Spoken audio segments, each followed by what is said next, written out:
Welcome to Fireside with Kenwaii. The first story that I'll be reading as part of my new podcast series is a story right out of Grimm's Complete Fairy Tales. The story is called The Three Snake Leaves. Now, I must give you a little heads up that the style of writing at the time when this was written was very different. It was very traditional. And so I will be doing my best to read this story as written, and I will be supplying loose voices to help differentiate between characters as best I can. So, here we go.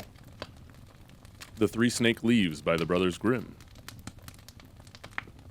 There was once on a time a poor man who could no longer support his only son.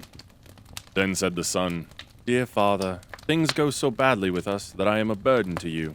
I would rather go away and see how I can earn my bread."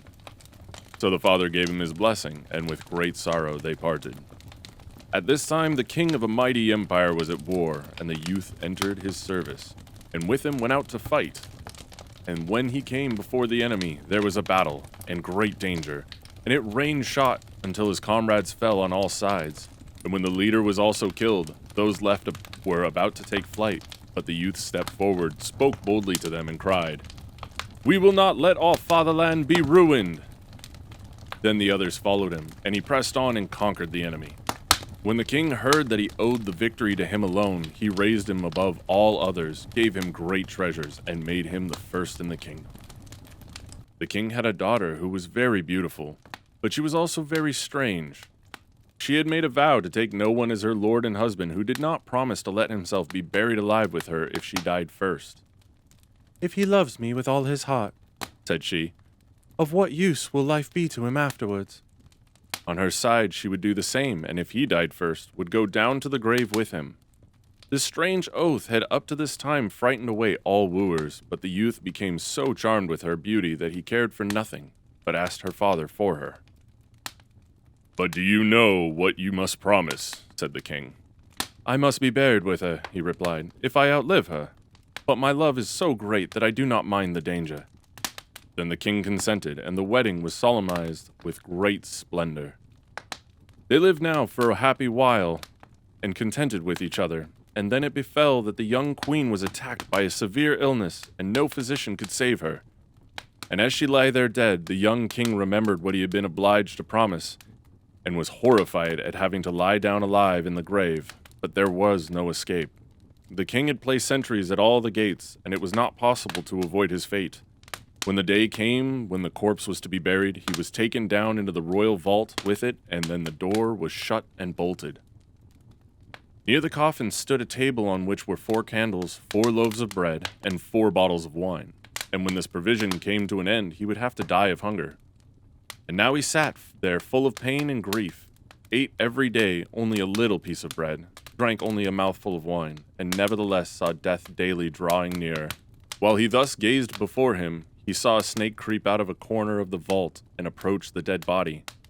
As he thought he came to gnaw at it, he drew his sword and said, "As long as I live, you shall not touch her," and hewed the snake in 3 pieces. After a time, a second snake crept out of the hole, and when it saw the other lying dead and cut in pieces, it went back, but soon came again with 3 green leaves in its mouth. Then it took the 3 pieces of the snake, laid them together, as they ought to go, and placed one of the leaves on each wound. Immediately the severed joints joined themselves together, the snake moved and became alive again, and both of them hastened away together. The leaves were left lying on the ground, and the desire came into the mind of the unhappy man who had been watching all of this, to know if the wondrous power of the leaves which had brought the snake to life again could not likewise be of service to a human being. So he picked up the leaves and laid one of them on the mouth of his dead wife, the other 2 on her eyes. And hardly had he done this than the blood stirred in her veins, rose into her pale face, and colored it again. Then she drew breath, opened her eyes, and said, "Ah, God, where am I?" "You are with me, dear wife," he said, and he told her how everything had happened, and how he had brought her back to life again.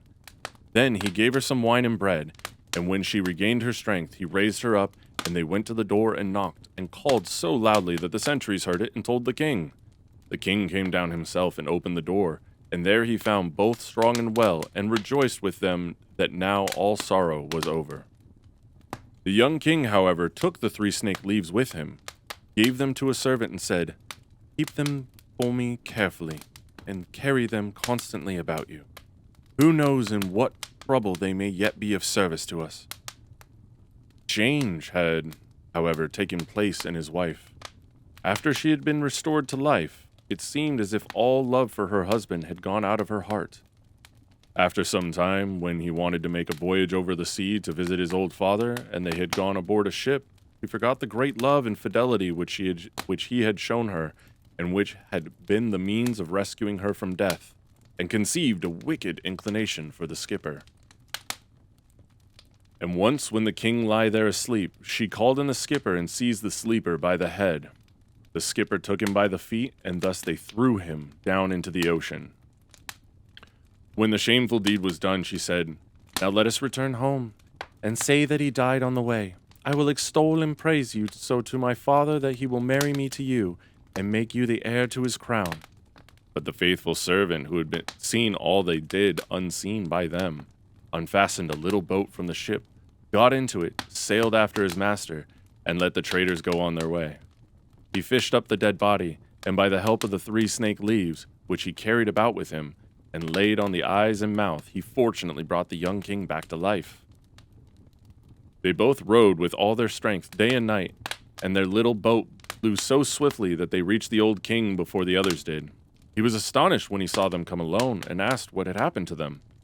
When he had learned the wickedness of his daughter, he said, "I cannot believe that she had behaved so ill, but the truth will soon come to light," and bade both go into a secret chamber and keep themselves hidden from everyone. Soon afterwards, the great ship came sailing in, and the godless woman appeared before her father with a troubled countenance. He said, "Why do you come back alone? Where is your husband?" "Ah, dear father," she replied. "I come home again in great grief. During the voyage, my husband became suddenly ill and died, and if the good skipper had not given me his help, it would have all gone badly for me. He was present at his death and can tell you all." The king said, "I will make the dead alive again," and opened the chamber and bade the 2 come out. When the woman saw her husband, she was thunderstruck, and she fell on her knees and begged for mercy. The king said, "There is no mercy. He was ready to die with you and restored you to life again, but you have murdered him in his sleep, and shall receive the reward that you deserve." Then she was placed with her accomplice in a ship which had been pierced with holes and sent out to sea, where they soon sank amid the waves. Well, didn't I say the tales in this book were grim? Yeah, that's not quite what I expected. That was a dark tale. But I believe these stories were written in such a fashion that they were intended as a bit of a warning about how to behave in the society of the times. And so, yes, quite interesting if you ask me. Thank you very much for joining me today by the fireside. I hope you enjoyed this story as much as I did. We'll be back for more soon. Be sure to hit that like and subscribe button, and just know that this is also available in audio format on all podcast services, Spotify, Apple Podcasts, Google Podcasts, and more. Thank you again for joining me, and we'll see you next time.